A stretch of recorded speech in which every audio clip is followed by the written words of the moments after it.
What could turn 685,000 of the world's finest soldiers into a frozen, starving mass of 40,000 survivors? Tonight, we're diving into Napoleon's catastrophic Russian campaign of 1812, a disaster so complete it changed the course of history. December 14th, 1812, the Niemen River, Poland. A Prussian general stands at the crossing point, counting what remains of the largest army ever assembled in European history. 6 months ago, 685,000 men marched east across the same river. French, German, Italian, Polish, Dutch, Swiss, Croatian, Portuguese. They crossed with flags flying, drums beating, confident they would force the Russian Empire to its knees within weeks. Now the general watches them return. Fewer than 10,000 soldiers capable of fighting stumble across the frozen river. Their uniforms are rags. Their faces are blackened with frostbite. Their eyes are hollow, distant, the eyes of men who have seen hell. Behind them, over the following days, another 30,000 stragglers crawl westward. They are skeletal. Many are barefoot, feet wrapped in strips of cloth or simply frozen black. Some are missing fingers, hands, noses, lost to the cold. They move in silence. No drums, no songs, just the crunch of snow and the rasping of breath. The rest, over 600,000 men, are dead. They lie frozen in snow drifts along 1,000 kilometers of Russian wasteland. They float face down in the Berezina River. They rot in mass graves outside Smolensk, Vitebsk, Borodino. They were killed by cold, by starvation, by disease, by Cossack lances, by Russian muskets, by their own desperation. Entire regiments that entered Russia with thousands of men returned with dozens. Some units ceased to exist entirely. This is the story of the greatest military disaster in history before the World Wars. This is the story of Napoleon's 1812 invasion of Russia and how an empire's ambition was shattered against the vastness of the Russian winter. But here's what most people don't know. It wasn't just the winter that destroyed the Grand Army. The catastrophe was already unfolding in the summer heat, months before the first snow fell.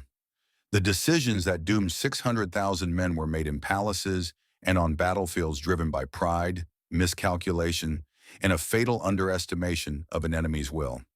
Before we begin, I need to ask something. If this story reaches you, it's because people like you chose to engage with history that matters. A like or a comment helps this reach more people who need to understand what happened here and why it still matters. The 600,000 men who never came home deserve to be remembered.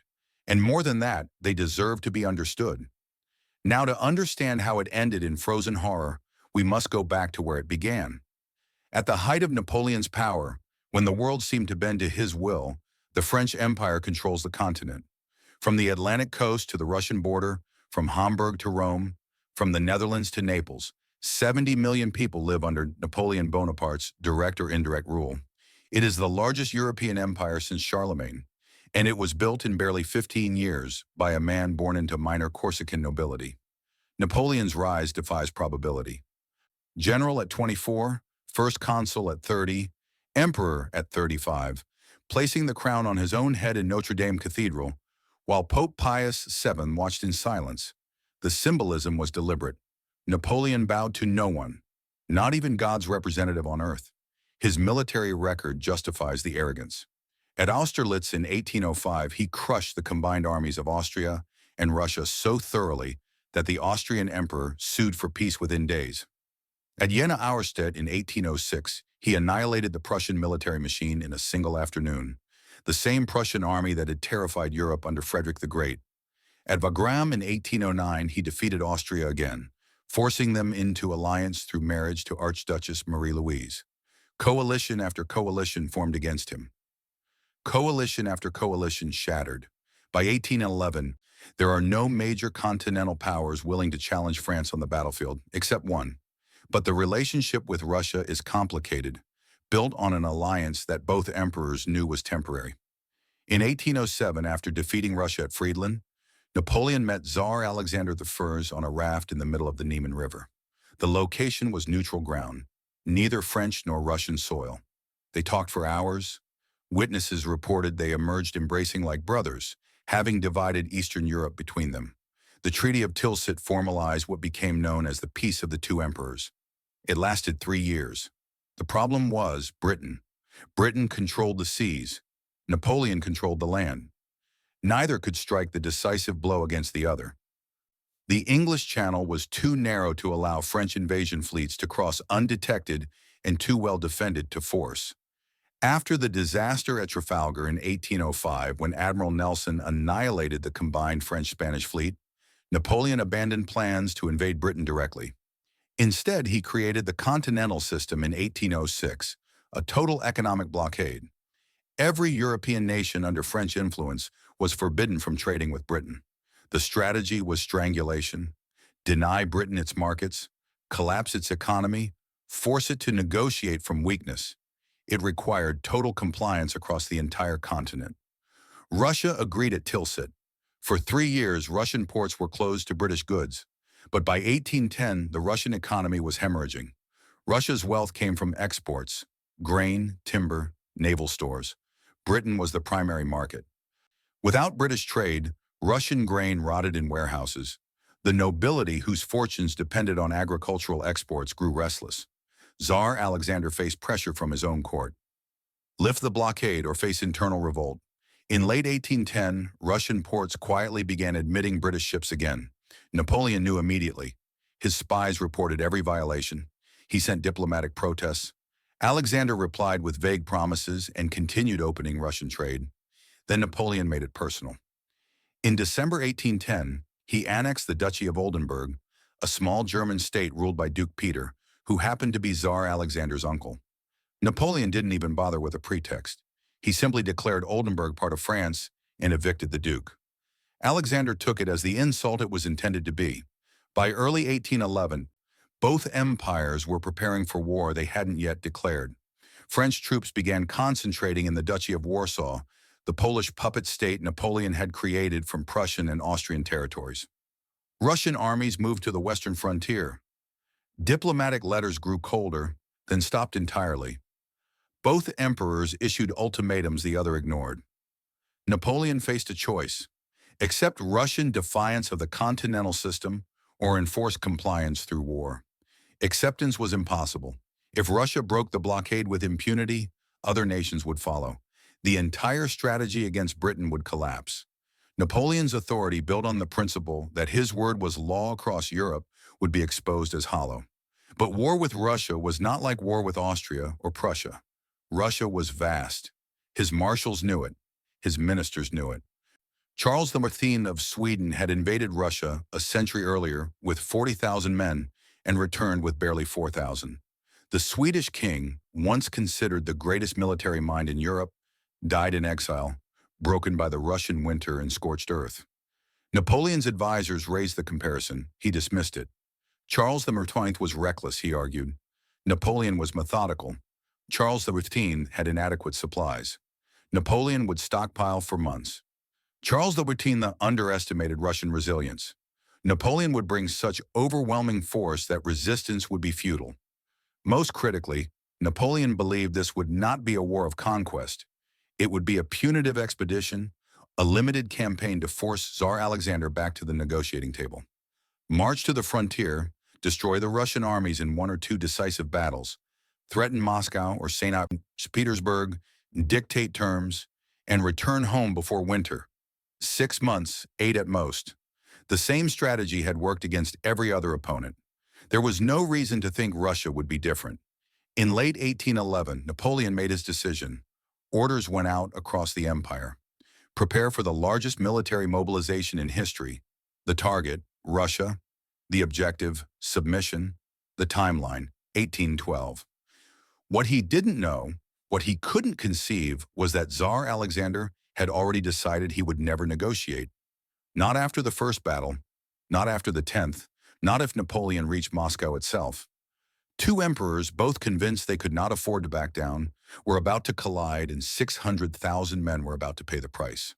The assembly began in winter and continued through spring across the French Empire and its satellite states. Conscription orders arrived in every province. From the barracks of Paris to the villages of Bavaria, from the Italian peninsula to the Dutch lands, men were pulled from farms, workshops, and homes. The empire had been at war for over a decade. There were few young men left who hadn't already served. Napoleon lowered the conscription age and raised it, pulling in teenagers and men in their 40s. This was not just a French army. It couldn't be. France alone couldn't fill the numbers Napoleon demanded. From the Kingdom of Italy came 27,000 troops. From the Confederation of the Rhine, the collection of German states under French protection, came nearly 120,000. Bavarians, Saxons, Westphalians, and troops from smaller principalities. From the Duchy of Warsaw came 95,000 Poles fighting for the promise of a restored Polish nation. From Austria, technically an ally through Napoleon's marriage, came 30,000 men commanded by Prince Schwarzenberg, though their commitment was questionable. From Prussia, defeated and humiliated in 1806, came 20,000 men forced into alliance against their will. Even smaller contributions arrived: Dutch, Swiss, Croatian, Portuguese, Spanish. By June 1812, the force assembled along the Niemen River exceeded 685,000 men. To put that in context, this was larger than the entire population of most European cities. It was more men than had fought in any single campaign in European history. The logistics alone were staggering. Napoleon spent months planning the supply system. Massive depots were established in East Prussia and Poland. Danzig, Königsberg, and Warsaw became gigantic warehouses packed with grain, ammunition, medical supplies, and fodder. Some 250,000 horses were assembled, both for cavalry and to pull the wagon trains. Portable ovens were constructed to bake bread on the march. Engineers prepared pontoon bridges to cross rivers. Mobile hospitals were organized. The preparation was meticulous. Napoleon had always excelled at logistics. It was one of the keys to his success, moving armies faster and keeping them supplied better than his opponents could manage. The army was organized into three main groups. The center, commanded by Napoleon himself, numbered approximately 450,000 men and would drive directly toward Moscow. The northern wing, under Marshal MacDonald, about 32,000 men, would advance toward St. Petersburg, threatening Russia's western capital. The southern wing, under Prince Schwarzenberg, about 34,000 Austrians, would guard the right flank and tie down Russian forces in Ukraine. By mid-June, the entire force was positioned along the Niemen River, the border between the Duchy of Warsaw and the Russian Empire. On the opposite bank, silence. Russian patrols had withdrawn. No shots were fired. The frontier was empty. June 23, 1812. Evening.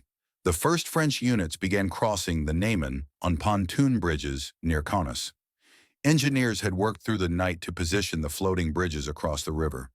Infantry crossed in columns, boots thundering on the wooden planks. Cavalry followed, horses nervous at the swaying beneath their hooves, then artillery, the heavy guns dragged by teams of horses, the pontoons groaning under the weight. Napoleon himself crossed on June 24th, riding with the Imperial Guard, his elite veterans, the core of every major victory. Witnesses recorded that the crossing took 4 full days at all designated points. The tramping of hundreds of thousands of boots made the ground shake. Dust clouds rose so thick they darkened the sky. Local Lithuanians watched from a distance, terrified and awed. Once across, Napoleon issued a proclamation to the Grande Armée. "Soldiers, the Second Polish War has begun. The first ended at Friedland and Tilsit.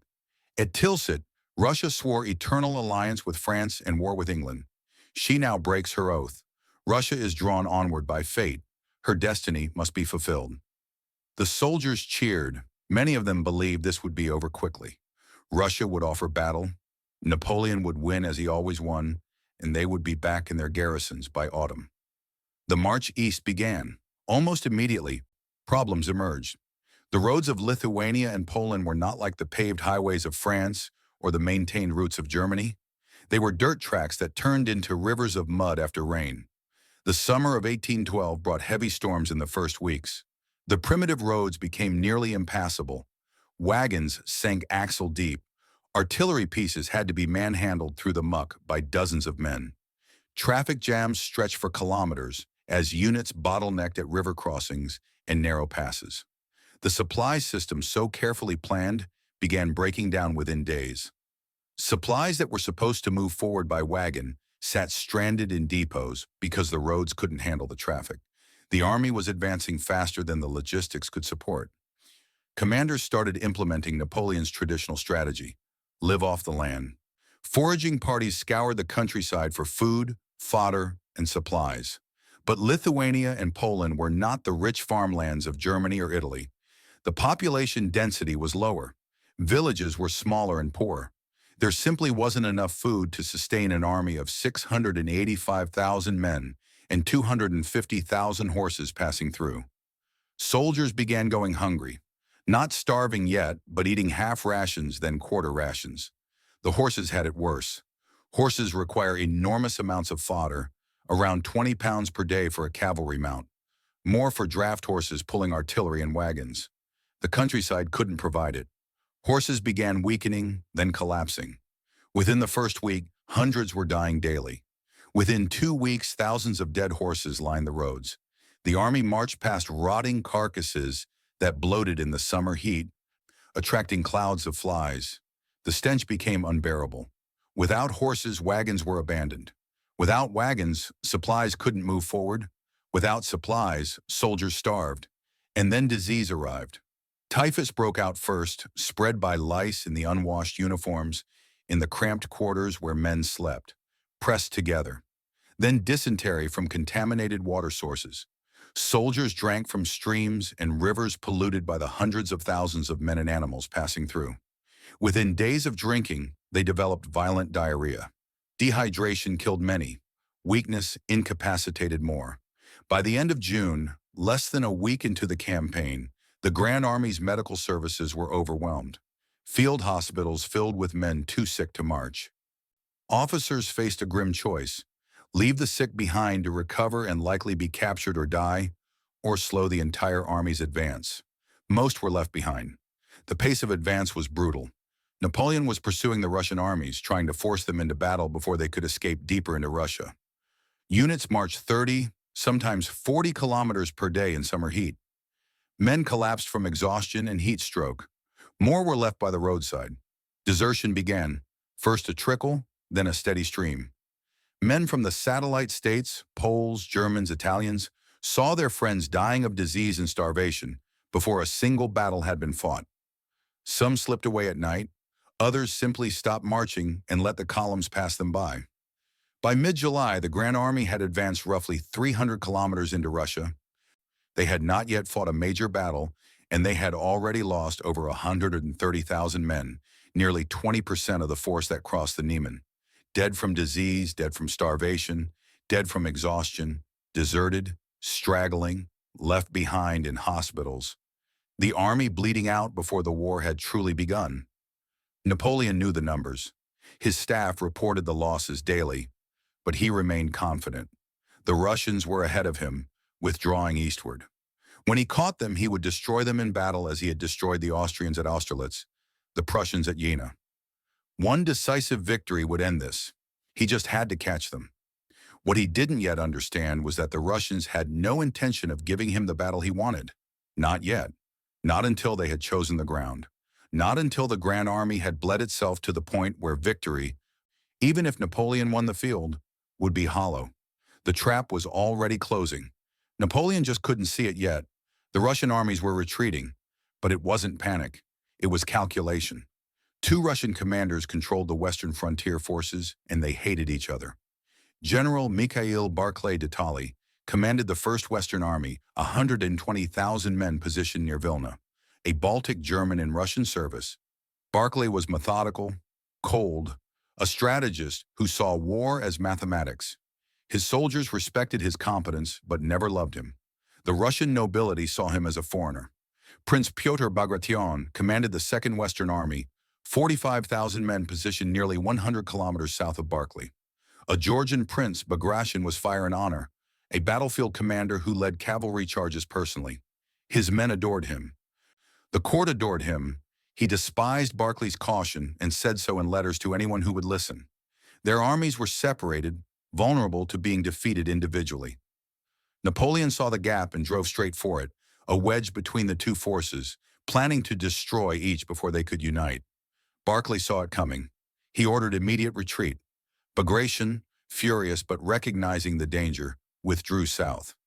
Napoleon's advance guard, commanded by Marshal Murat, reached Vilna on June 28th, expecting battle. They found an empty city. Supplies were gone. The Russian army had vanished eastward. Napoleon pushed forward. Surely the Russians would turn and fight. No army could simply retreat forever. But Barclay kept withdrawing, and as he withdrew, he burned. Russian troops torched grain stores before leaving villages. They drove cattle and livestock east with the army. They poisoned wells. They set fire to barns and warehouses. Entire villages went up in flames. As the Russian rearguard passed through, the French advance encountered nothing but ash and abandoned buildings. Foraging parties returned empty-handed. Starvation deepened. In St. Petersburg, the strategy ignited fury. Russian nobles demanded Barclay's arrest. He was abandoning sacred Russian soil without firing a shot. He was a coward, a traitor, possibly a French spy. Bagration wrote scathing letters to Tsar Alexander. For God's sake, send someone to command the army who has some determination. We are leading the enemy into the heart of Russia. This German will destroy us all. Alexander wavered. The political pressure was enormous, but Barclay's reports were clear.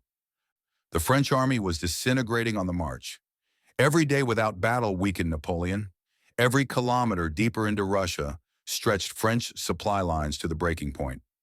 Barclay was trading space for time, and space was the one resource Russia had in infinite supply.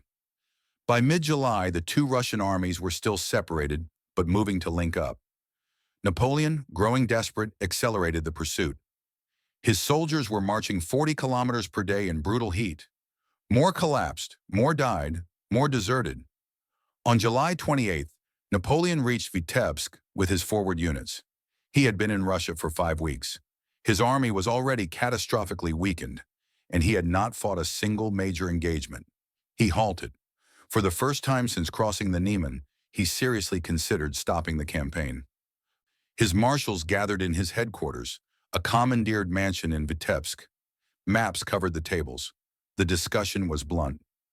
Marshal Davout, his most trusted subordinate, laid out the numbers. Of the 450,000 men in the main Central Army group, fewer than 200,000 were combat-ready. Disease, desertion, and starvation had consumed the rest in 5 weeks. Marshal Berthier, his chief of staff, raised the supply situation. Depots in Poland were failing to push supplies forward. The army was already on half rations. Horses were dying faster than they could be replaced. Marshal Ney, always aggressive, argued for pressing forward. The Russians were running. One more push would force them to fight.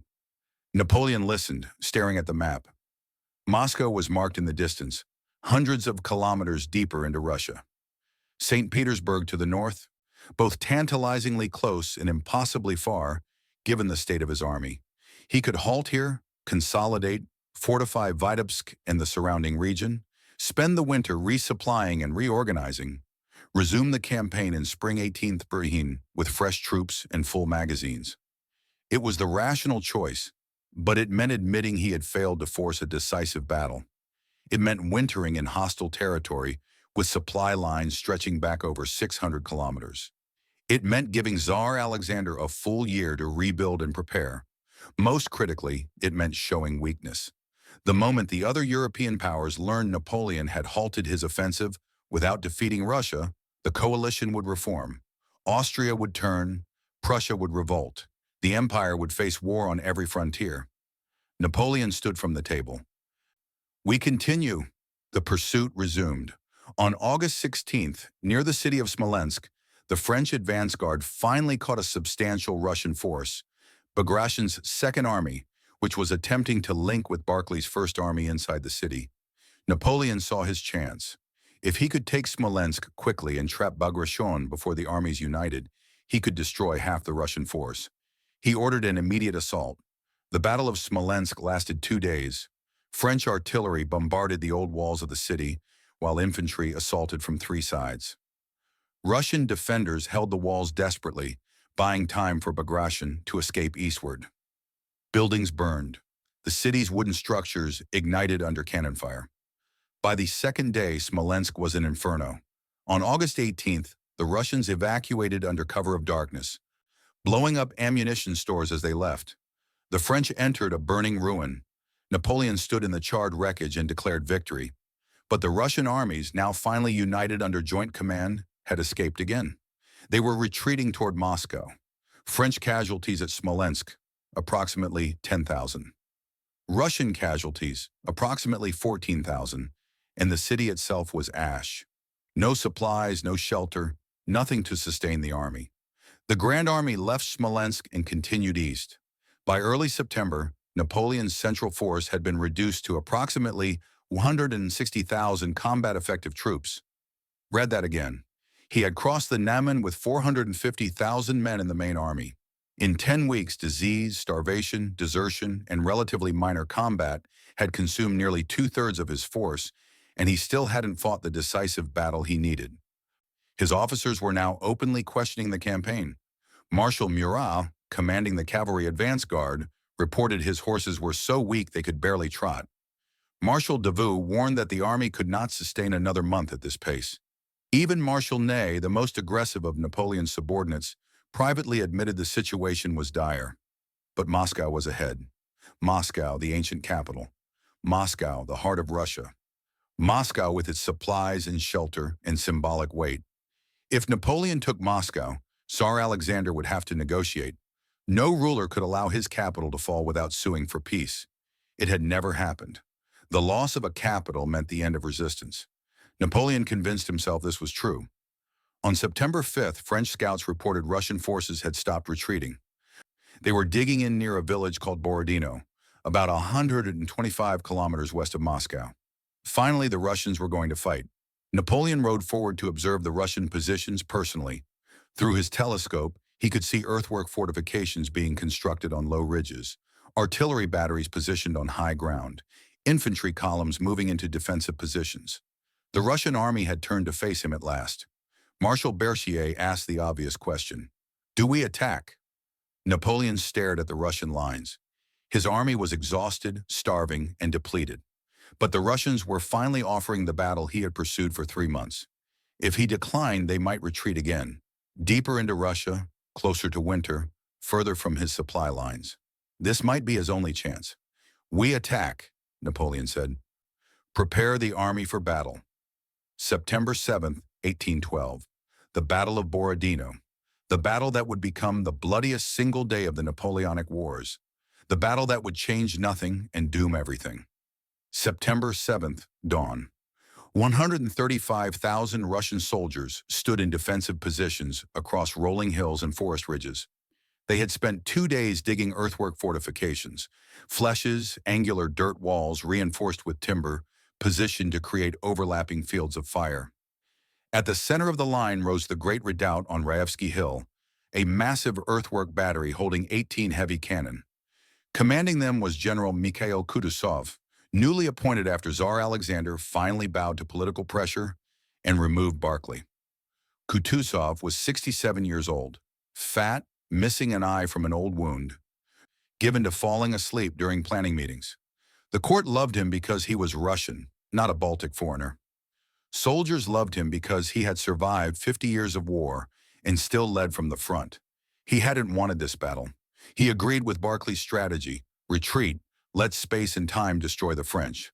But the Tsar, the nobility, and his own officers demanded a stand. So Kutuzov chose the ground carefully. Defensive positions that would maximize Russian artillery and minimize French maneuverability.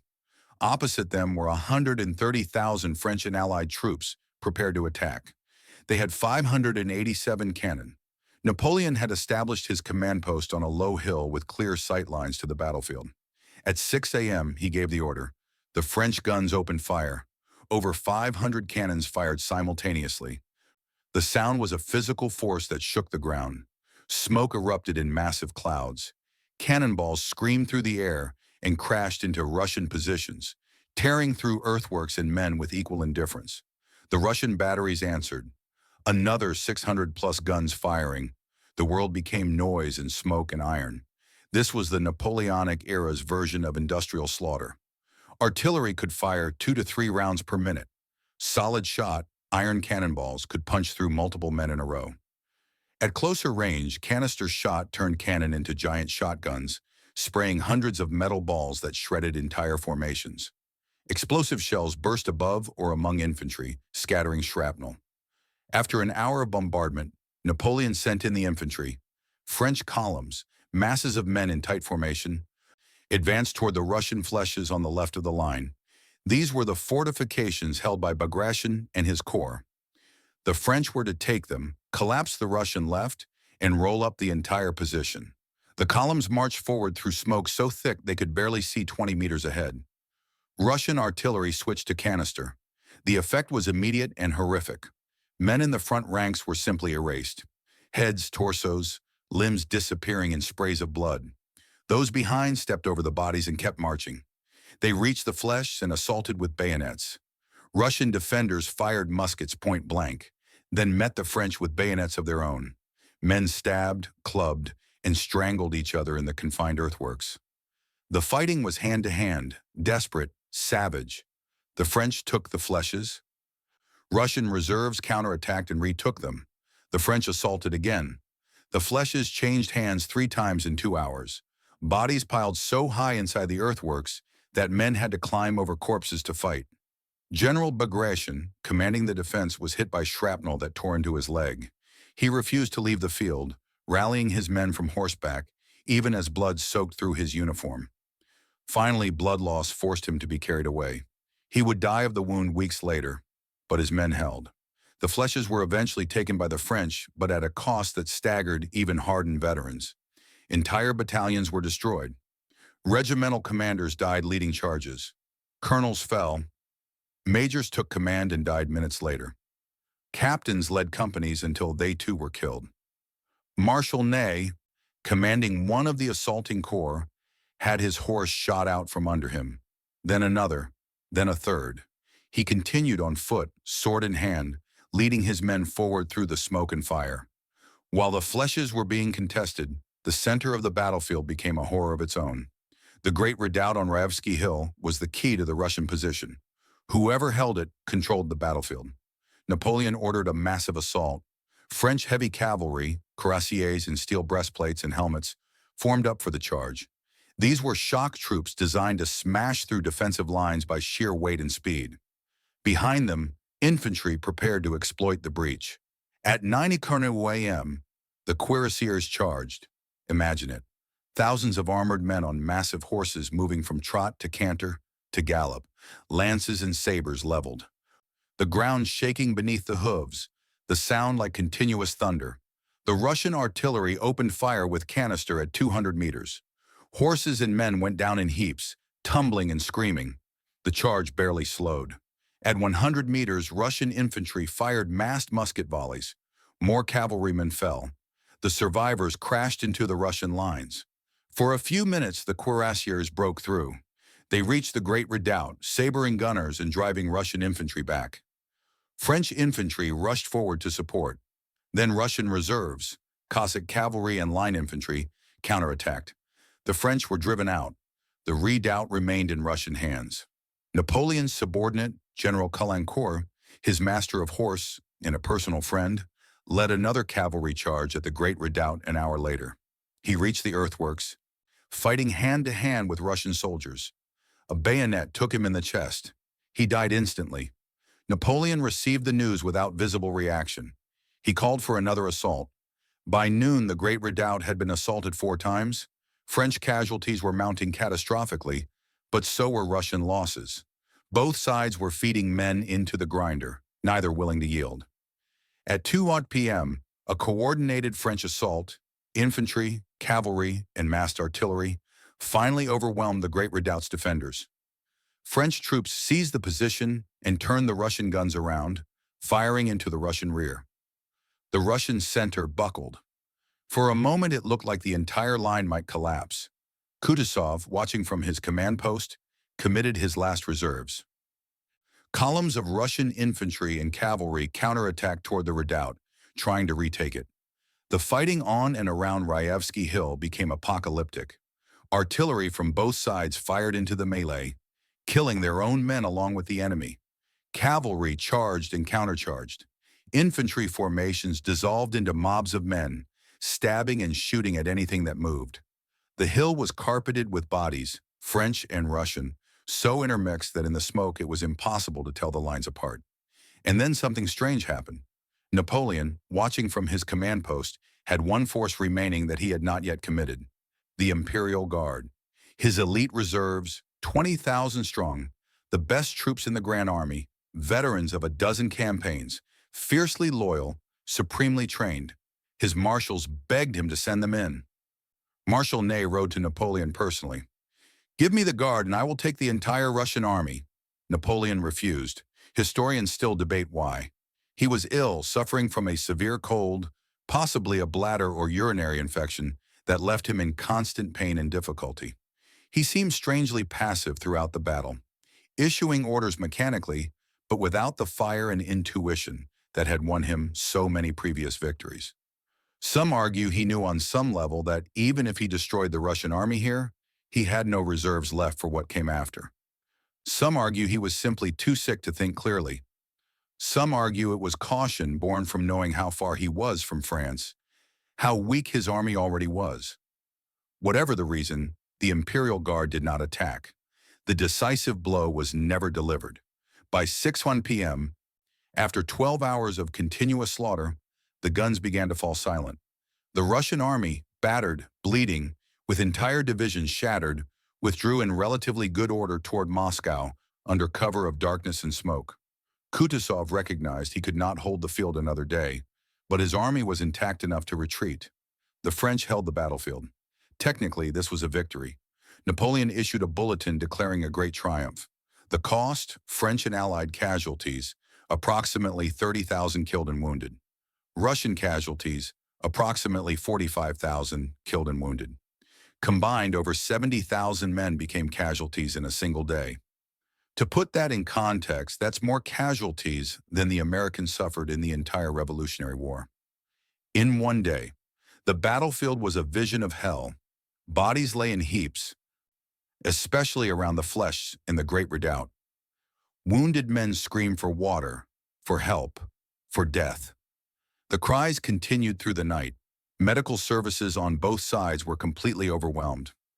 Men with survivable wounds bled out waiting for treatment. Those with serious wounds were simply left to die. Soldiers walked through the carnage in a daze. Some wept, some vomited.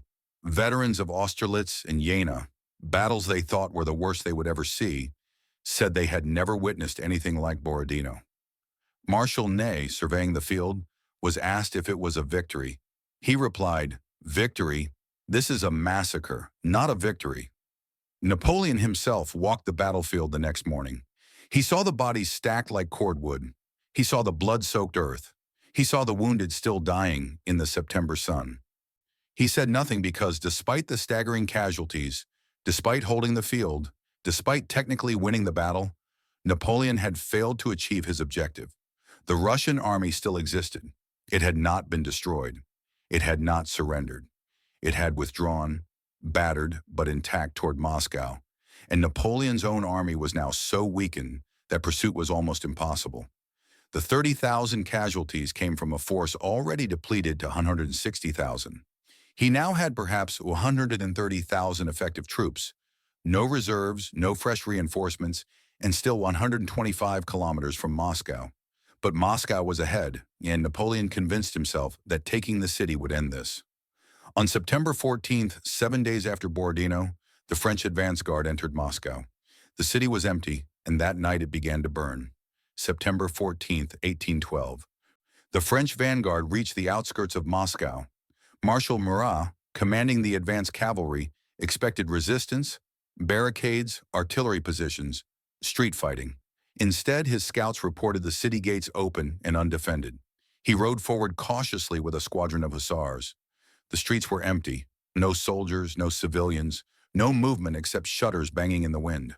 The silence was unnatural for a city that normally held 270,000 people. Moscow stretched before them across hills above the Moskva River, a sprawling mass of wooden buildings, merchant quarters, Orthodox churches with golden domes and colorful onion spires, monasteries, palaces. At the center rose the Kremlin, Ancient fortress walls of red brick, towers with peaked roofs, cathedrals with golden domes that gleamed in the afternoon sun. Murat's advance guard entered the Kremlin through the Borovitsky Gate. No resistance. The gate stood open. Inside the walls, palace buildings, armories, cathedrals, treasure houses, all abandoned. Napoleon arrived hours later with the main body. He established headquarters in the Kremlin, taking the Tsar's own apartments. He sat at Alexander's desk, slept in Alexander's bed. The symbolism was deliberate, the conqueror occupying the seat of Russian power. He waited for a delegation. In every other European capital he had entered, Vienna, Berlin, Madrid, civic officials or nobles had come to offer surrender and negotiate terms. It was how these things worked. The army was defeated, the capital occupied, the government sued for peace. Napoleon waited through the afternoon. No one came. He waited through the evening. The city remained silent. His marshals began reporting what they found. The arsenals were empty, weapons and ammunition evacuated. The granaries were mostly bare, grain either removed or destroyed. Moscow's governor, Count Fyodor Rostopchin, had ordered the evacuation of the entire population. Those who couldn't leave on their own were marched out under guard. Only a few thousand remained, the very old, the very sick, criminals released from prisons. And the fire pumps were gone. Every single one. Removed from fire stations and destroyed. That detail should have warned them. That night, fires began. First report came at midnight. Blazes in the merchant quarters south of the Kremlin. Small at first. Officers sent patrols to investigate. By the time they arrived, entire blocks were burning. Then fires erupted in the northern districts, then the west, then everywhere at once.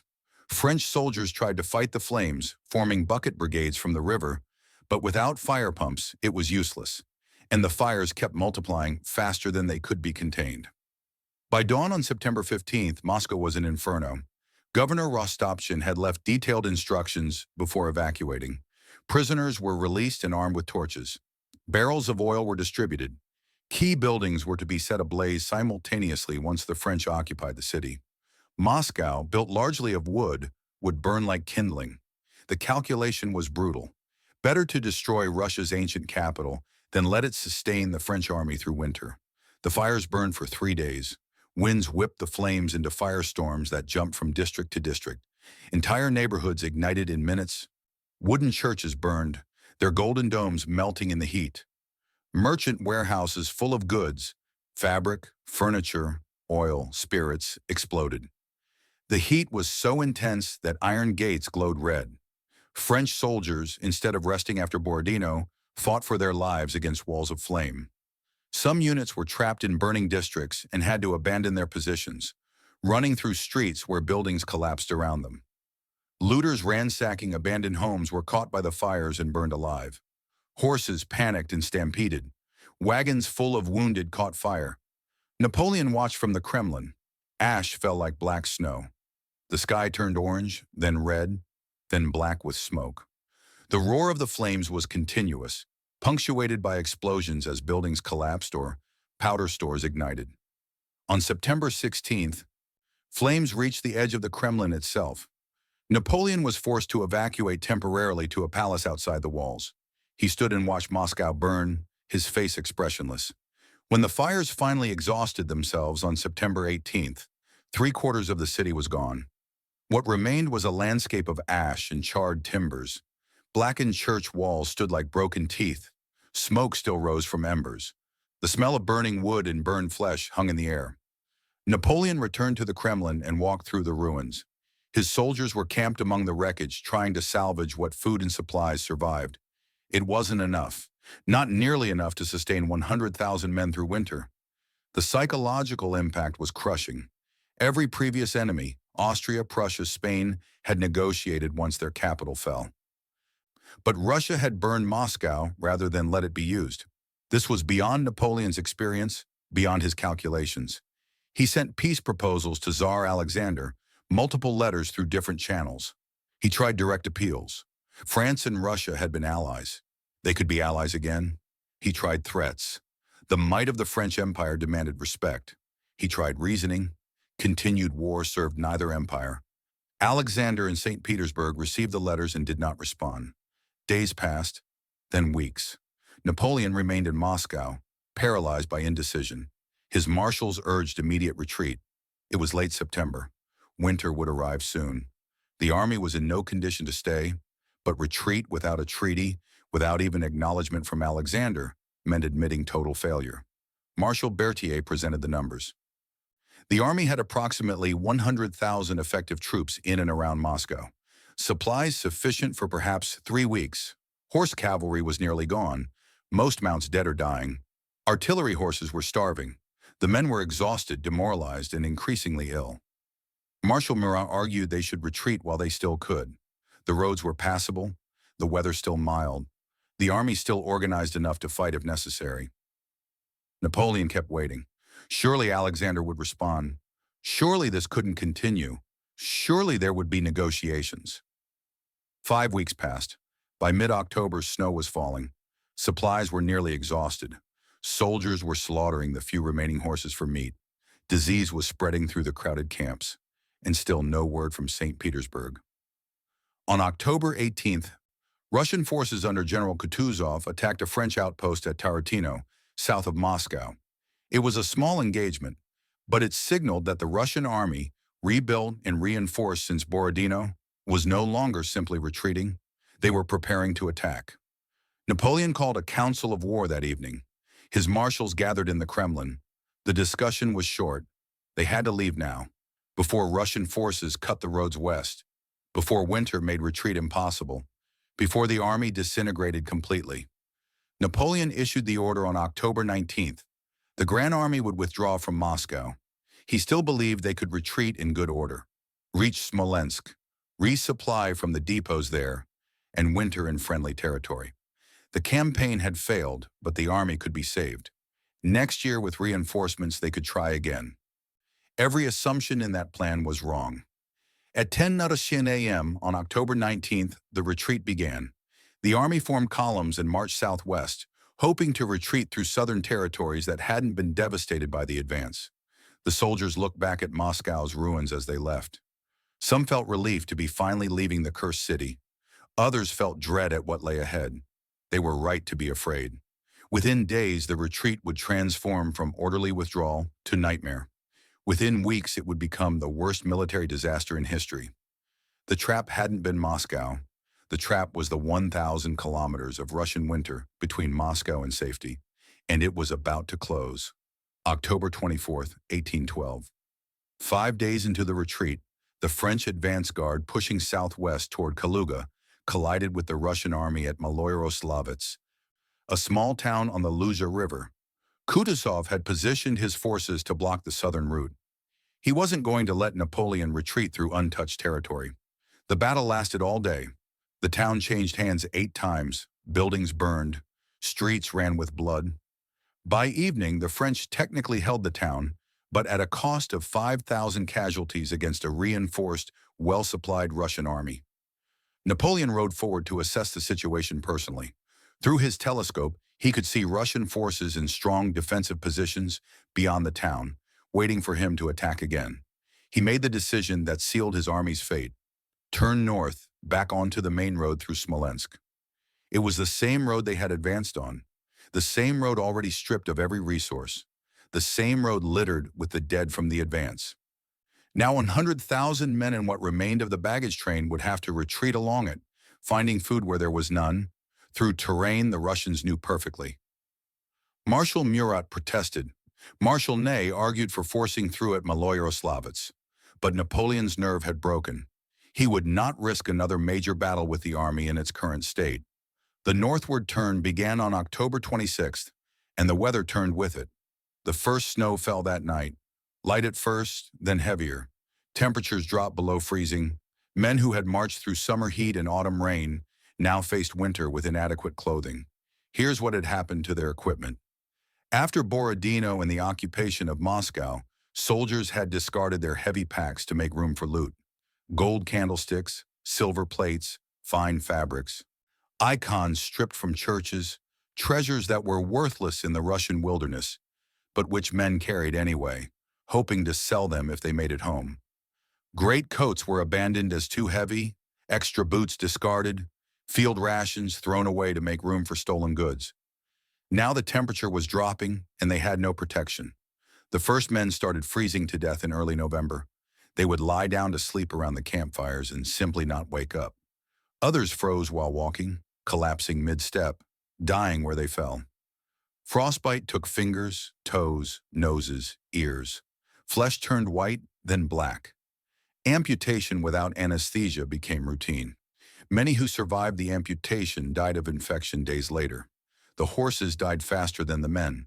A horse requires massive amounts of fodder. There was none. The horses ate bark stripped from trees, then leather from harnesses, then nothing. They weakened, collapsed, and died by the thousands. Every dead horse meant an abandoned wagon. Every abandoned wagon meant lost supplies. Every lost supply meant more starvation. Artillery pieces were abandoned when the horses pulling them died. Cannon that had been dragged from France to Moscow were left in ditches. Ammunition wagons left behind. Within 2 weeks, the Grand Army had lost the majority of its artillery, and then the Cossacks appeared. Russian light cavalry, superb horsemen from the southern steppes, began shadowing the retreat. They didn't attack the main columns. They picked off stragglers. Any man who fell behind for any reason was dead. The Cossacks would ride down on isolated soldiers, spear them with lances, strip the bodies, and vanish. The retreat became a running horror, where stopping meant death and continuing meant exhaustion. Men marched until they literally couldn't take another step, collapsed, and were left behind. The sounds of Cossack hoofbeats and screaming behind the column became constant. No one looked back. Looking back meant seeing friends being killed, and there was nothing anyone could do. Discipline began collapsing. Units that had maintained cohesion since the Niemen Crossing started dissolving. Officers couldn't control their men. Soldiers became individuals concerned only with survival. They fought each other over scraps of food. They killed wounded comrades to steal their boots or coats. The veneer of civilization stripped away by hunger and cold. Russian peasant partisans added to the nightmare. These were not regular soldiers. They were villagers armed with axes, pitchforks, hunting muskets, people whose homes had been burned, whose livestock had been stolen, whose families had been killed by the French advance. They wanted revenge. They ambushed small French detachments. They attacked foraging parties. They crept into camps at night and slit throats. They captured soldiers and beat them to death, or burned them alive, or buried them in snow. The war had become savage on all sides. By early November, the Grand Army was no longer an army. It was a mob of starving, freezing men stumbling westward, preyed upon from all sides. The temperature kept dropping, 10 degrees, 20, 30 degrees below zero at night. Men's breath froze into ice on their beards and uniforms. Eyelids froze shut. Fingers were too numb to hold weapons, so muskets were simply discarded. Men urinated blood from kidney failure caused by extreme cold. Hallucinations from starvation and hypothermia became common. Soldiers seeing phantom villages, phantom food, phantom rescuers. The dying helped the dying, and both perished together. November 9th, the army reached Smolensk. This was supposed to be salvation, the city where supply depots had been established during the advance. Magazines full of food, ammunition, clothing. The promise of resupply had kept men moving for the last 100 kilometers. They found the depots nearly empty. Corruption, mismanagement, and raids by partisans had gutted the supplies. What remained was nowhere near sufficient for 100,000 starving men. The warehouses were stormed by soldiers who broke discipline completely, fighting each other for moldy bread and rotten meat. Officers tried to restore order. Some soldiers were shot for looting. It didn't matter. Discipline was gone. The army stayed in Smolensk for 4 days, consuming what little was there. Then it had to move again. Russian forces were closing in from multiple directions. Stay and they would be trapped and annihilated. On November 13th, the retreat from Smolensk began. What left that city was no longer recognizable as the Grand Army. It was a ragged column of skeletal men in rags, many barefoot with feet wrapped in cloth or simply frozen black. shuffling westward without hope, driven only by the animal instinct to survive. Marshal Ney commanded the rear guard, the last units covering the retreat, holding off pursuing Russian forces. His corps had entered Russia with 40,000 men. He now had perhaps 8,000. On November 15th, near the town of Krasnoy, Russian forces under General Kutuzov and General Miloradovich attempted to cut off the retreat entirely.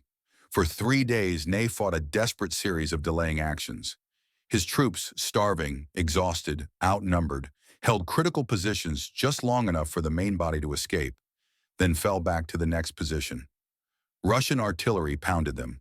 Cossack cavalry charged repeatedly. Infantry assaults overran position after position. Ney's corps was being destroyed, but he bought time with blood. By November 17th, Ney was cut off from the main army with fewer than 2,000 survivors. Russian forces surrounded him and demanded surrender. He refused. That night, he led his men across the frozen Dnieper River, under fire from Russian batteries on both banks. Men were hit and fell through the ice, drowning. Others were shot and fell where they stood. Ney himself carried the regimental eagle, leading from the front. On November 18th, he reached the main French column with approximately 900 men, barely 1/10 of what he'd started with at Krasnoy. Napoleon, who had assumed Ney was dead or captured, embraced him. "I have 300 millions in my treasury," he said, "and I would give them all for Marshal Ney." But money couldn't save them now. The temperature dropped further, 35 degrees below zero at night. Men literally froze solid while sleeping. Their bodies found in the morning in sitting or crouching positions, frozen in place. The cold did things that seemed impossible. Musket barrels became so brittle they shattered. Metal buttons froze to flesh. Men who touched them with bare hands lost skin. Vodka froze solid in canteens. Spit froze before it hit the ground. And through it all, the Cossacks kept coming. Shadows in the snow, death on horseback, constant, relentless, merciless. By late November, the army had been reduced to approximately 40,000 armed soldiers capable of fighting, plus another 40,000 unarmed stragglers and camp followers, wives, servants, merchants who had followed the army, wounded who somehow kept moving. Ahead lay the Berezina River. Under normal circumstances, by late November, the river should have been frozen solid enough to cross on the ice, but a brief warming period had partially thawed it. The result was a 100-meter-wide channel of icy water flowing fast, filled with chunks of floating ice. The bridges had been destroyed by Russian forces days earlier, and 3 Russian armies were converging to trap Napoleon against the river. Admiral Chichagov with 30,000 men from the south, General Wittgenstein with 30,000 from the north, and Kutuzov's main force of 80,000 from the east. Over 140,000 Russian troops closing in on 80,000 exhausted, starving French trapped against an impassable river. This should have been the end. Total annihilation, the complete destruction of the Grande Armée, and the capture of Napoleon himself. But the French had one final miracle left. General Jean-Baptiste Eblé commanded the army's Dutch engineer corps. He had 400 engineers and a handful of tools, axes, hammers, nails scavenged from abandoned villages. No proper bridging equipment, no pontoons, just men and whatever materials they could find. On November 25th, Eblé's engineers began constructing 2 trestle bridges across the Berezina, near the village of Studzianka. They worked standing in the river. The water was chest-deep and near freezing. Chunks of ice flowed past, battering them. They drove wooden pilings into the riverbed using hammers and brute force. They laid cross beams scavenged from dismantled village houses. They nailed planks across the beams to create a roadway. Men died while working. Hypothermia killed them where they stood. They simply slumped forward into the water and were carried away by the current. Others were crushed by floating ice or structural collapses. Eblé kept them working through the night by torchlight. By dawn on November 22nd, 2 narrow, shaking bridges spanned the Berezina. The crossing began. 80,000 people funneled toward 2 wooden bridges, barely wide enough for a single wagon. French soldiers crossed first to secure the far bank, then artillery, then wagons, then the mass of stragglers. Russian artillery opened fire from across the river. Cannonballs crashed into the crowds waiting to cross. Shells exploded in the mass of humanity. Panic erupted. People pushed, shoved, trampled each other trying to reach the bridges. The bridges, overloaded and damaged by ice, collapsed. Engineers frantically made repairs while bodies floated downstream. The bridges reopened. The crossing continued for 3 days. This horror continued. Marshals Oudinot and Victor commanded rear guards, fighting desperate battles on both sides of the river to hold off the converging Russian armies. Artillery duels raged. Cavalry charged and countercharged. Infantry formed squares and fired volleys until they ran out of ammunition, then fought with bayonets. On the eastern bank, the crowd waiting to cross grew increasingly panicked. Russian forces were closing in. Artillery fire was getting closer. People could hear the sounds of battle approaching. On the morning of November 29th, General Eblé received orders from Napoleon. Burn the bridges to prevent Russian pursuit. Thousands of stragglers were still on the eastern bank, mostly camp followers, wounded civilians. They screamed. They begged. They rushed toward the burning bridges, trying to cross even as the flames consumed the wood. Some tried to wade or swim across the icy river. They died within minutes in the freezing water. Others stood on the bank and were captured by the arriving Russian forces. Many were simply killed. The bridges burned completely. The crossing was over. Approximately 50,000 had made it across. The rest were dead or captured. General Eblé, who had stood in freezing water for days keeping his men working, died of pneumonia a few days later. The army, what remained of it, staggered westward. On December 5th, Napoleon made his final decision. He left the army. Traveling in a sleigh with a small escort, he raced toward Paris. His stated reason: rumors of a coup attempt, the need to raise a new army before the European powers realized the extent of the disaster. The unstated reason: he was abandoning the men he had led into Russia. He left Marshal Murat in command and disappeared into the night. The remnants of the Grande Armée continued their retreat without him. On December 14, 1812, the survivors crossed the Niemen River back into Poland. Prussian General York, commanding a Prussian corps in French service, counted them as they crossed. Fewer than 10,000 organized soldiers.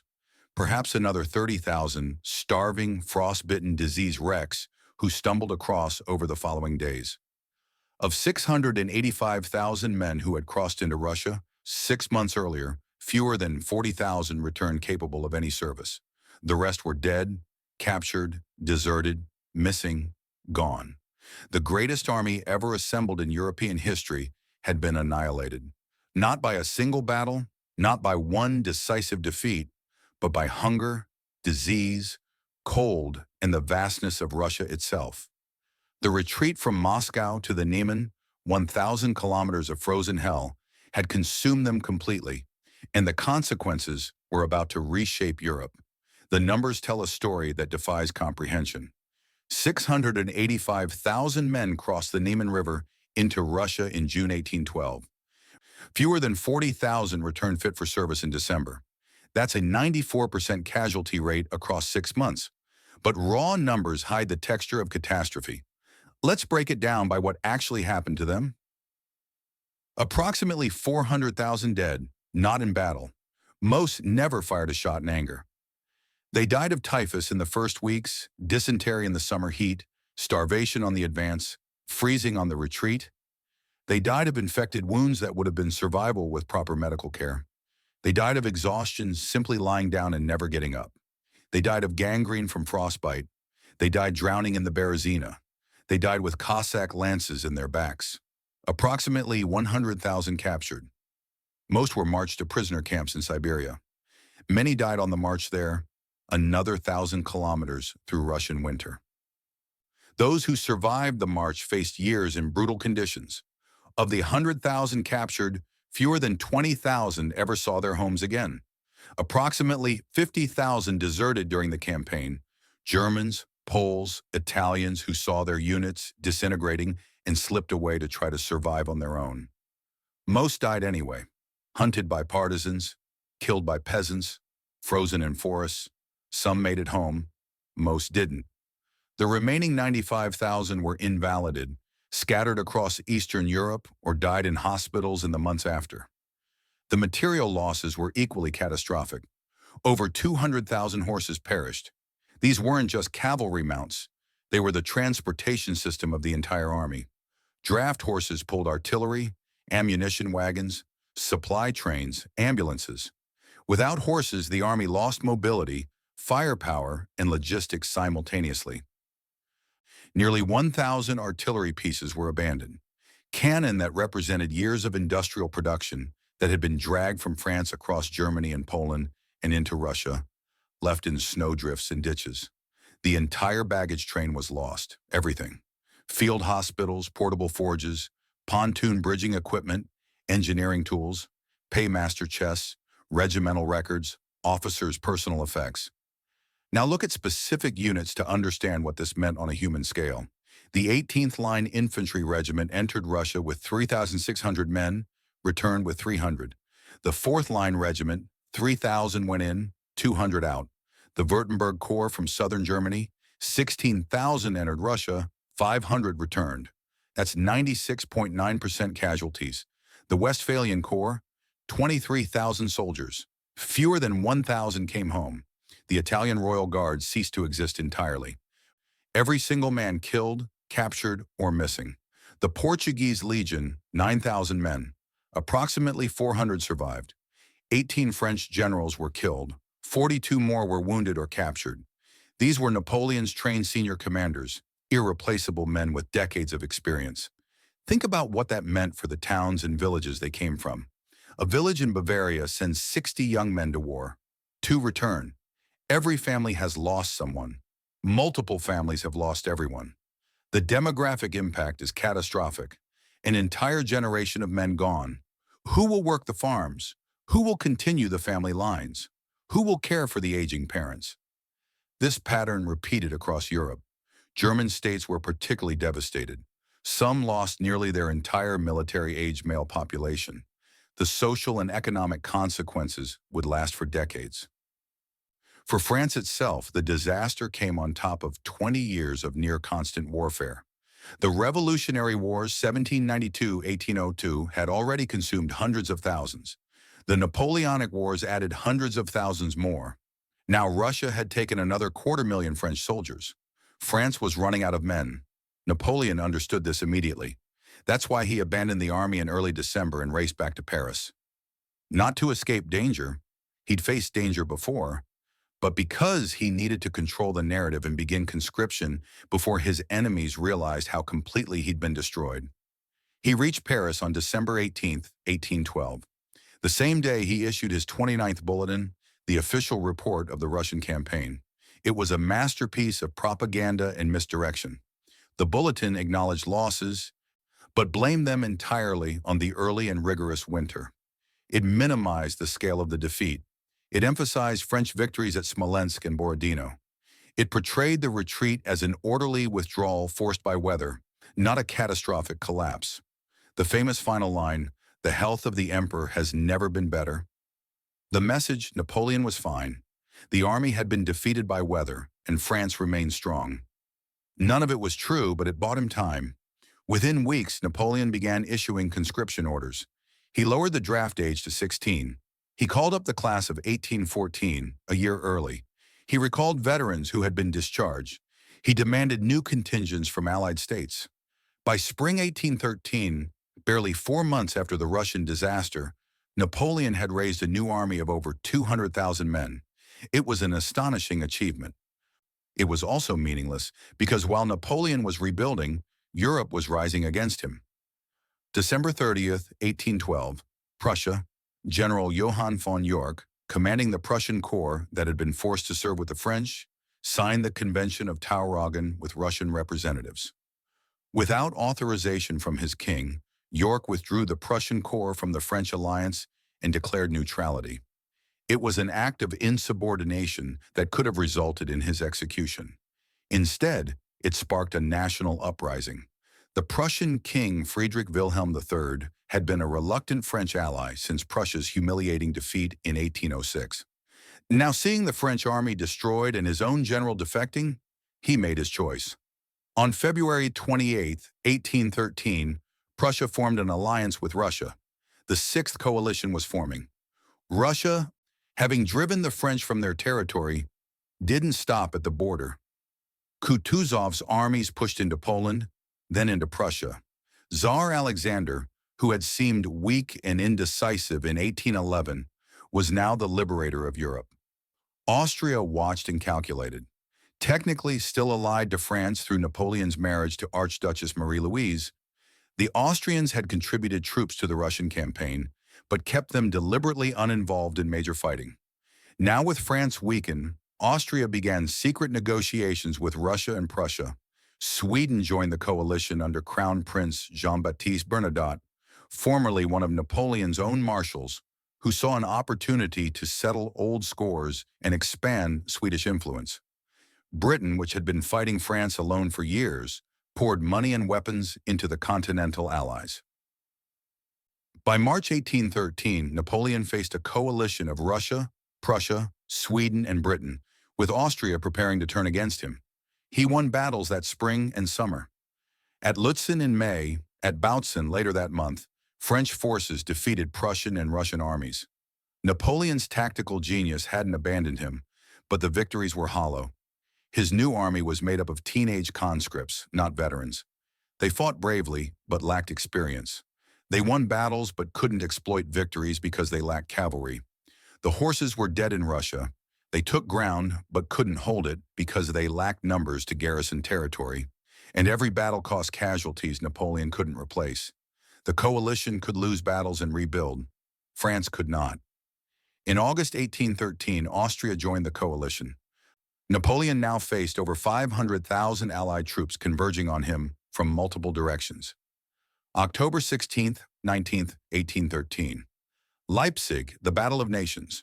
Napoleon, with approximately 190,000 troops, faced over 380,000 coalition soldiers. For 3 days, fighting raged around the city. Napoleon held his ground initially, but he was outnumbered 2-1 and eventually forced to retreat. During the withdrawal on October 19th, the single bridge across the Elster River was prematurely blown, while thousands of French troops were still on the wrong side. They were captured or killed. Marshal Poniatowski drowned trying to swim his horse across. The retreat became a rout. French casualties at Leipzig, over 70,000 killed, wounded, or captured. The Confederation of the Rhine, Napoleon's alliance of German states, collapsed. Every German state began defecting to the coalition. Allied armies invaded France from the east. By January 1814, coalition forces were on French soil for the first time in 20 years. Napoleon fought a brilliant defensive campaign, winning small battles against isolated enemy columns. But the Allies kept coming. By March, they were approaching Paris. On March 31st, 1814, Paris surrendered to coalition forces. Napoleon's marshals, the men who had followed him for 15 years, told him it was over. Marshal Ney, the bravest of the brave, said to his face, "The army will not march." On April 6, 1814, Napoleon abdicated as Emperor of France. He was exiled to the island of Elba in the Mediterranean. The Bourbon monarchy was restored under Louis XVI. The empire was finished. He would return for the 100 days in 1815, only to be finally defeated at Waterloo. But that was epilogue. The true end of Napoleon's empire wasn't Waterloo. It was Russia. Everything that followed, Leipzig, the invasion of France, the abdication, was consequence flowing from the catastrophe of 1812. The moment Napoleon ordered his army across the Niemen, the sequence of events that would destroy him was set in motion. But here's the critical question that has echoed through 2 centuries. Why did it happen? The common answer is simple. Winter. General Winter defeated Napoleon. The cold destroyed the Grand Army. It's a comforting narrative. It removes human agency. It makes the disaster seem like an act of God, unavoidable and blameless. It's also wrong. And understanding why it's wrong teaches us far more than the comfortable myth ever could. The myth goes like this. Napoleon invaded Russia with the largest army ever assembled. He advanced successfully through summer and early autumn. Then winter arrived early and with unprecedented severity. The Russian winter, colder than anything the French had experienced, froze the army to death. If not for the unusual cold, Napoleon would have succeeded. Every part of this narrative is false or misleading. Let's dismantle it piece by piece. The logistics failure. The Grand Army was too large to supply. Period. Weather was irrelevant. An army of 685,000 men plus 200,000 horses requires staggering amounts of food and fodder daily. Historians estimate roughly 900 tons of food and 100 and 800 tons of fodder needed per day just to maintain basic operations. Napoleon's logistics system was based on two elements: pre-positioned supply depots and living off the land. It had worked brilliantly in Germany, Italy, and Austria, regions with dense populations, good roads, and productive agriculture. Russia was different. Population density was a fraction of Central Europe's. Roads were primitive dirt tracks that became impassable after rain. Agricultural surplus was minimal, even in peacetime. The math simply didn't work. Even if the weather had been perfect, even if the Russians hadn't burned anything, there was not enough food in Lithuania and Western Russia to sustain 685,000 men moving through it. The army was starving by mid-July, in summer, months before winter. Soldiers were on reduced rations within 2 weeks of crossing the Niemen. Horses were dying in massive numbers from lack of fodder during the hottest part of the year. This wasn't weather. This was logistics failure that was baked into the campaign from the start. The disease catastrophe. More men died of disease than cold. This is not speculation. It's documented in French medical records and officer reports. Typhus, spread by lice in unwashed uniforms and crowded camps, began killing soldiers in late June. Dysentery from contaminated water sources killed even more. By mid-August, before Moscow, before the retreat, before winter, the army had lost over 200,000 men primarily to disease. French medical officers reported that disease casualties outnumbered combat casualties by at least 10 to 1 during the advance. The retreat worsened this because exhausted, starving men have weakened immune systems. But disease was devastating the army in summer. Winter didn't cause the typhus epidemic. Poor sanitation, contaminated water, lice-infested clothing, and the concentration of hundreds of thousands of men in unsanitary conditions caused it. The timeline failure. Napoleon started too late and stayed too long. The original plan called for invading in early May. Diplomatic delays and logistical problems pushed the start to late June, nearly 2 months late. Those 2 months were critical. Had Napoleon crossed the Niemen in early May, he would have had 5 months of good weather instead of 3. He might have forced a decisive battle by midsummer, occupied Moscow by August, and either negotiated peace or withdrawn by September. Instead, he crossed in late June, didn't reach Moscow until mid-September, and didn't begin the retreat until late October. The retreat began October 19th. The temperature that day was above freezing. The first snow fell on October 26th. Light snow, not a blizzard. Temperatures didn't drop to truly killing cold, 20 below and colder, until mid-November. But the army was already disintegrating before the severe cold hit. Why? Because they had already been starving for months. Because they had already lost most of their horses. Because they were already diseased and exhausted. Winter delivered the final blow, but the campaign was failing before winter arrived. The decision to stay in Moscow for 5 weeks, waiting for negotiations that never came. That was Napoleon's choice, not Winter's imposition. The Russian strategy. The scorched earth withdrawal was a deliberate Russian choice, not a natural disaster. Barclay de Tolly's strategy was controversial precisely because it was so calculated. Burn crops, drive livestock east, poison wells, leave nothing for the French, retreat deeper into Russia's vast interior, stretching French supply lines to the breaking point. The burning of Moscow was ordered by Governor Rostopchin. Fire pumps were deliberately removed. Prisoners were released and armed with torches. This was policy, not accident. Tsar Alexander's refusal to negotiate after Napoleon took Moscow was a choice. Every previous European monarch had sued for peace when their capital fell. Alexander refused. He was willing to sacrifice Moscow itself rather than submit. These were strategic decisions exploiting geography and climate as weapons, but weapons must be wielded. They don't fire themselves. Russian commanders turned winter and distance into tactical advantages through conscious choice. The myth of unusual cold. The winter of 1812 to 1813 was cold, but not unusually so for Russia. Meteorological records from the period show temperatures within normal ranges for a Russian winter. Moscow typically sees temperatures of 10 to 20 degrees below zero in November and December. That's exactly what occurred in 1812. The French experienced it as unprecedented because most had never experienced a continental winter. Soldiers from France, Italy, Spain, Portugal, they came from temperate maritime climates. A French winter rarely drops below freezing. An Italian winter is mild. Encountering 20 below felt apocalyptic to them. But for Russians, it was normal. Russian soldiers were equipped and acclimated for it. French soldiers were not. This wasn't unusual weather. This was predictable Russian winter that Napoleon should have prepared for and didn't. The hubris factor. Napoleon underestimated Russian will and overestimated the decisiveness of battle. He assumed one or two victories would force negotiations as they had with Austria after Austerlitz, with Prussia after Jena. He could not conceive that Alexander would refuse to negotiate after Borodino, after the fall of Moscow. This was strategic blindness born from a decade of victories. Every opponent had eventually submitted. Why would Russia be different? The answer, because Russia could trade space for time in ways Austria and Prussia could not. Because Russian culture and autocratic government meant Alexander could ignore public pressure in ways constitutional monarchs could not. Because Russian Orthodox Christianity framed the war as holy resistance against a foreign invader. Napoleon didn't understand his opponent. That's not weather. That's strategic failure.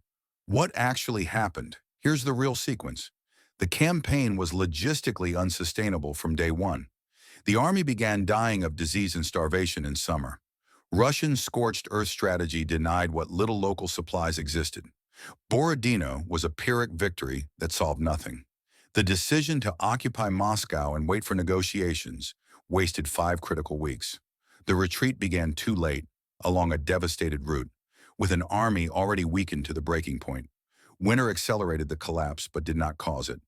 By the time severe cold arrived in mid-November, the army had already lost most of its horses, most of its artillery, its cohesion, and its discipline.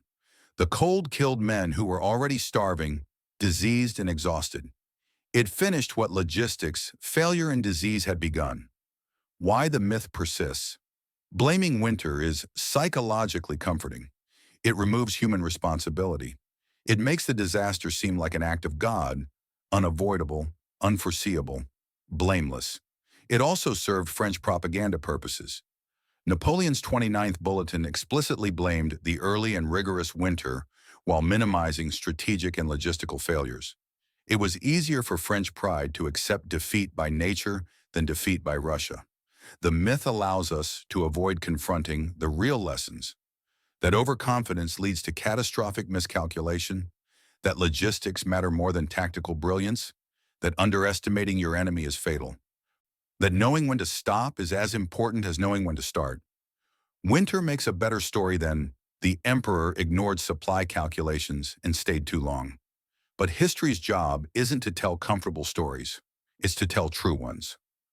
The real lesson: the 1812 campaign failed because Napoleon made a series of strategic errors, invading with an unsustainable force, pursuing an enemy who refused to fight on his terms, staying in Moscow waiting for negotiations that would never come, and retreating too late along a route that could not support his army.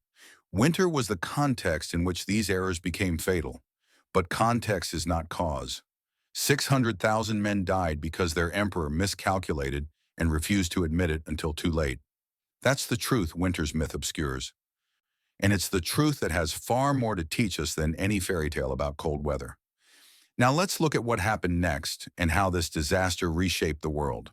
While Napoleon raced back to Paris in December 1812, Europe's kings and ministers were reading reports from the Niemen River crossing and realizing what they meant. The Grande Armée was gone. The myth of French invincibility was shattered, and the man who had terrified the continent for a decade was vulnerable. The first move came from an unexpected source. December 30th, 1812, a headquarters in East Prussia.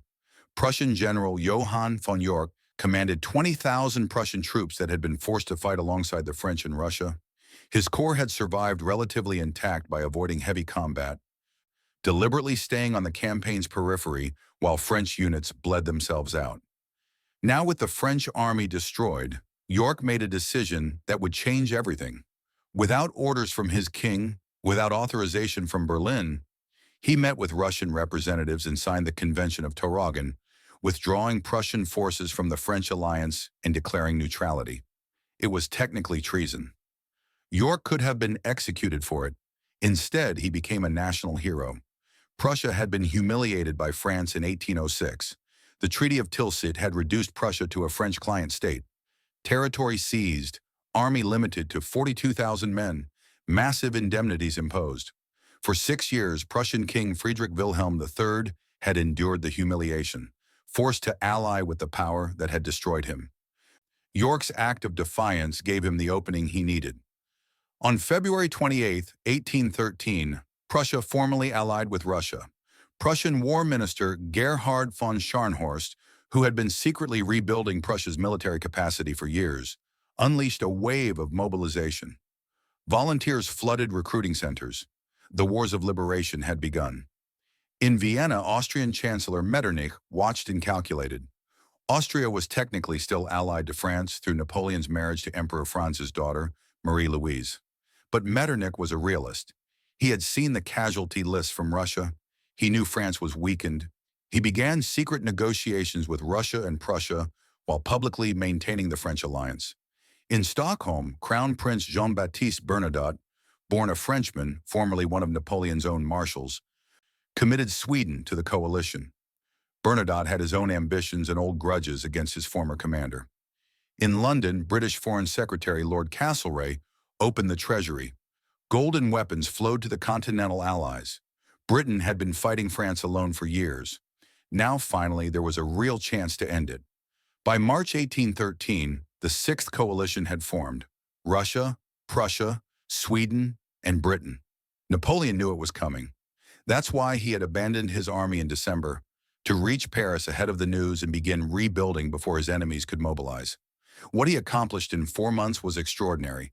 Through ruthless conscription, he raised over 200,000 fresh troops by spring 1813. He called up the class of 1814 early, boys as young as 16. He recalled discharged veterans. He stripped fortresses of their garrisons. He demanded new contingents from allied states that were already wavering. By May 1813, Napoleon fielded an army again. He marched east to meet the coalition. At Lutzen on May 2nd, he defeated a Prussian-Russian army of 73,000 with 110,000 French troops. At Bautzen on May 20th, Washington 21st, he won again, 96,000 against coalition soldiers. 2 victories in 3 weeks. Tactically brilliant, strategically meaningless. Here's why. The new army was made of conscripts, not veterans.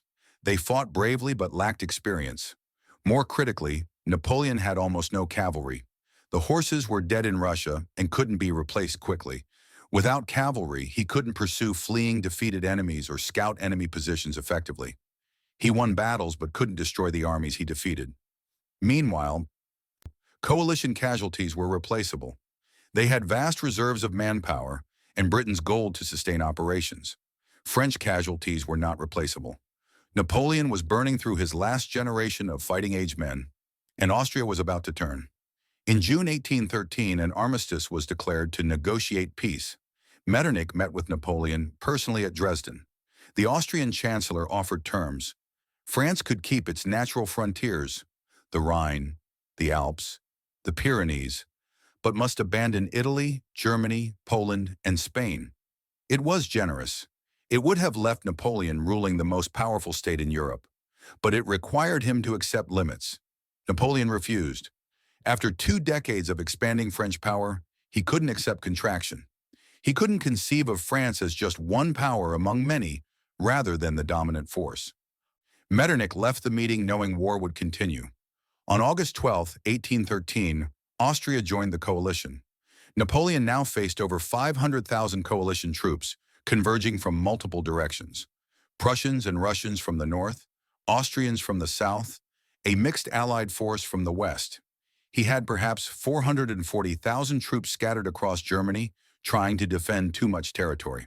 The coalition plan was simple: avoid battle with Napoleon personally, but attack his subordinates whenever possible, wear down French forces through attrition, converge on a central point, and force a decisive battle only when numerical superiority was overwhelming. Through September and early October, this strategy worked. French marshals lost battles, territory was abandoned. Napoleon rushed from crisis to crisis, winning tactical victories, but losing the strategic picture. By mid-October, coalition armies were converging on Leipzig. Napoleon concentrated his forces there, approximately 190,000 troops. Facing him were over 380,000 coalition soldiers: Austrians under Prince Schwarzenberg, Prussians under Field Marshal Blücher, Russians under Tsar Alexander personally, and a Swedish corps under Bernadotte. October 16, 1813. The Battle of Nations began. For 3 days, fighting raged around Leipzig. Unlike previous coalition efforts, this time they maintained coordination. When Napoleon attacked one sector, others pressed their fronts to prevent reinforcement. When he shifted forces, they shifted with him. The French fought desperately. Units that had never seen combat before held their ground against veteran coalition troops. But the numbers were impossible. 2 coalition soldiers for every French one. More artillery, more cavalry, more reserves. On October 18th, Saxon and Württemberg units, German states that had fought with France for years, defected to the coalition mid-battle. They simply turned their guns around and fired into French positions. Napoleon ordered retreat that evening. The withdrawal became catastrophic. There was only one bridge across the Elster River. Over 30,000 French troops were still in Leipzig, fighting rearguard actions when a junior officer, panicking as coalition forces approached, blew the bridge prematurely. Thousands of French soldiers were trapped on the wrong side. Some tried to swim the river. Marshal Poniatowski, commander of the Polish Corps, tried to swim his horse across and drowned. Others were captured. Most were killed. French casualties at Leipzig exceeded 70,000. Killed, wounded, captured. Coalition casualties were around 54,000 total, but they could afford it. Napoleon could not. The Confederation of the Rhine collapsed immediately. Every German state that had allied with France switched sides or declared neutrality. The Grand Duchy of Warsaw dissolved. The Kingdom of Westphalia ceased to exist. Napoleon's entire system of allied states in Germany evaporated in days. By November, coalition armies crossed the Rhine into France itself. For the first time in 20 years, France faced invasion. Napoleon fought a brilliant defensive campaign through January-March 1814, the 6 Days Campaign, where he won multiple battles against isolated coalition columns with inferior forces. Militarily, it was some of his finest work. But it didn't matter. The coalition had overwhelming numbers and kept advancing. Paris was the target. Napoleon's own marshals began breaking. Murat, king of Naples, signed a separate peace with Austria to keep his throne. Bernadotte refused to invade France, focusing Swedish forces on Norway instead. Others simply stopped following orders with enthusiasm. On March 30th, 1814, coalition forces reached Paris. The city's garrison, commanded by Marshals Marmont and Mortier, had 35,000 troops facing over 100,000 coalition soldiers. They fought for 1 day, then negotiated surrender. Paris capitulated on March 31st. Napoleon, with a small army, was at Fontainebleau, 55 kilometers away. He proposed marching on Paris immediately. His marshals refused. Marshal Ney, who had earned the title Bravest of the Brave at the Berezina, who had followed Napoleon through 2 decades of war, said to his emperor's face, "The army will not march. The army will obey me." It was over. On April 6, 1814, Napoleon abdicated as Emperor of the French. The Treaty of Fontainebleau exiled him to the island of Elba in the Mediterranean with a pension and a tiny army of 1,000 guards. The Bourbon monarchy was restored under Louis XIV. The empire that had dominated Europe for 15 years was finished. Napoleon would escape Elba in March 1815, return to France, raise another army, and rule for 100 days before final defeat at Waterloo in June 1815. But that was an epilogue, a last defiant gesture from a man who couldn't accept that history had moved past him. The real end came in Russia. Everything after, Leipzig, the invasion of France, the abdication, was just consequence playing out. 600,000 men marched into Russia. The empire died with them in the snow. What remains is the question of what it all meant and what we're supposed to learn from it. 2 centuries later, bones are still being found. Construction projects in Russia, Poland, Lithuania, they uncover mass graves with disturbing regularity. French belt buckles corroded green, Russian buttons, musket balls, skeletal remains showing evidence of violent death, of disease, of frostbite severe enough to leave marks on bone. Museums across Europe preserve letters found on bodies. A French corporal writing to his mother that he hasn't eaten in 3 days. A Polish lancer describing watching his horse die. A German conscript from Bavaria saying he doesn't think he'll see home again. He didn't. These weren't soldiers in the abstract. They were sons, brothers, husbands, fathers. They had lives they expected to return to. Jobs, families, futures. Over 600,000 of them never came back. Think about that number in human terms. That's more than the entire population of most European cities in 1812. That's equivalent to killing every single person in Amsterdam or Lisbon or Naples. The demographic impact on some regions was catastrophic. German states lost entire cohorts of young men. French villages sent 50 men to Russia and got 3 back. The Bavarian military command recorded that of 30,000 Bavarian soldiers who entered Russia, fewer than 3,000 returned capable of service. Who married the women those men would have married? Who worked the farms they would have worked? Who inherited the family businesses they would have run? The economic and social disruption rippled through European society for a generation. And for what? Napoleon gained nothing. After 6 months of campaign, hundreds of thousands dead, the largest army ever assembled destroyed, he ended up with exactly the same strategic position he'd started with, except weaker. Russia remained defiant. Britain remained unconquered. The continental system remained ineffective. Within 2 years, he lost everything else as well. Russia lost hundreds of thousands of soldiers and civilians, saw Moscow burned, vast territories devastated, but Russia survived and emerged as the dominant land power in Europe for the next 40 years. So what's the lesson? This isn't about winter. It's about what happens when ambition becomes untethered from reality. Napoleon built an empire through military genius and political brilliance, but he couldn't accept limits. Every victory convinced him the next victory was possible. Every enemy that submitted convinced him the next enemy would submit too. Russia was different, vast enough that space became a weapon, autocratic enough that Alexander could ignore pressure to negotiate, culturally resistant enough to burn Moscow rather than surrender. Napoleon couldn't see it because his experience told him all enemies were the same. The logistics failure was predictable. His own officers warned him. The supply calculations showed the army was too large. The timeline showed the start was too late. He ignored all of it because he'd always made the impossible work before. That's hubris, not the pride of arrogance, but the blindness of success. When you've redrawn the map of Europe, why would you believe Russia could stop you? The 1812 campaign is what happens when strategic vision loses contact with operational reality, when political objectives exceed military capability, when confidence becomes overconfidence. It's also what happens when you don't know when to stop. Napoleon could have halted at Vitebsk in July, could have wintered there, consolidated, resumed in 1813. He didn't. Could have left Moscow in September instead of waiting 5 weeks for negotiations that were never coming. He didn't. Could have accepted Metternich's terms in 1813 and kept France powerful. He didn't. Each decision individually made sense from his perspective. Together, they destroyed him. This pattern repeats through history.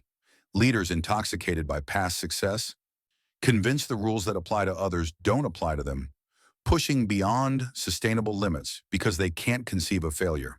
Hitler invaded Russia in 1941 with explicit references to Napoleon, convinced he would succeed where Napoleon failed because German organization was superior.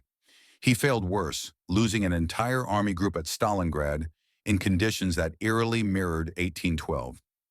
The American experience in Vietnam followed similar logic. Superior military force applied to achieve political objectives without understanding the enemy's will or the sustainability of the commitment. Tactical victories that meant nothing strategically. The lesson isn't don't invade Russia in winter. The lesson is understand your enemy, match means to ends, know your limits, and recognize when you're wrong before catastrophe becomes inevitable. Napoleon was one of history's great military geniuses. He transformed warfare, law, administration across Europe. His impact on the modern world is incalculable. And none of it saved him when he made the same mistake every failed conqueror makes, believing that will and brilliance can overcome fundamental strategic reality. 600,000 men paid the price for that mistake.